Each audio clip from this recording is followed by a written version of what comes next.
Assalamualaikum warahmatullahi wabarakatuh.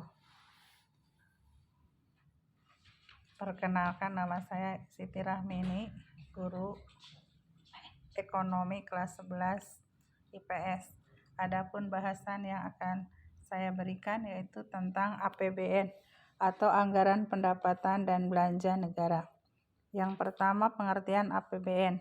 Berdasarkan Undang-Undang Nomor 17 Tahun 2003 tentang Keuangan Negara Pasal 1, APBN atau Anggaran Pendapatan dan Belanja Negara adalah sebuah rencana keuangan tahunan pemerintah negara yang disetujui oleh DPR.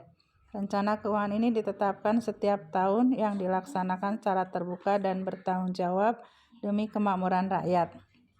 Dari pengertian tersebut dapat disimpulkan kalau APBN menjadi sebuah daftar yang memuat rincian berbagai sumber pendapatan negara dan jenis-jenis pengeluaran negara dalam satu tahun. 2.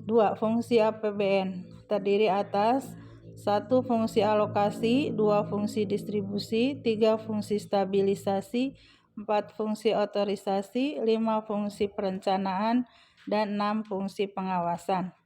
3. Tujuan penyusunan APBN: 1. Meningkatkan pertumbuhan perekonomian negara, 2. Menciptakan dan meningkatkan kesejahteraan dan kemakmuran rakyat secara keseluruhan, 3. Meningkatkan transparansi pemerintah kepada DPR dan masyarakat, 4. Meningkatkan koordinasi antar bagian dalam lingkungan pemerintah, 5. Membantu pemerintah mencapai tujuan kebijakan fiskal dalam mengatasi inflasi, 6. Memungkinkan pemerintah memenuhi prioritas belanja, 7. Membantu menciptakan efisiensi dan keadilan dalam menyediakan barang dan jasa publik melalui proses yang diprioritaskan.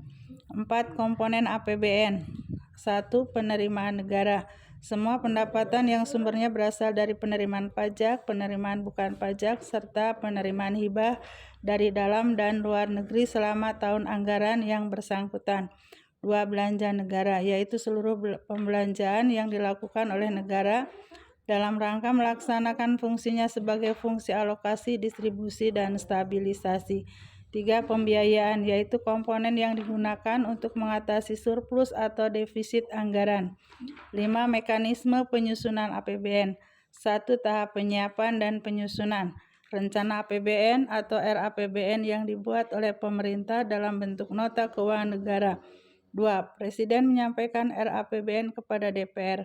Kemudian DPR menyetujui RAPBN tersebut melalui sidang paripurna DPR yang dilakukan bersama lembaga teknis keuangan.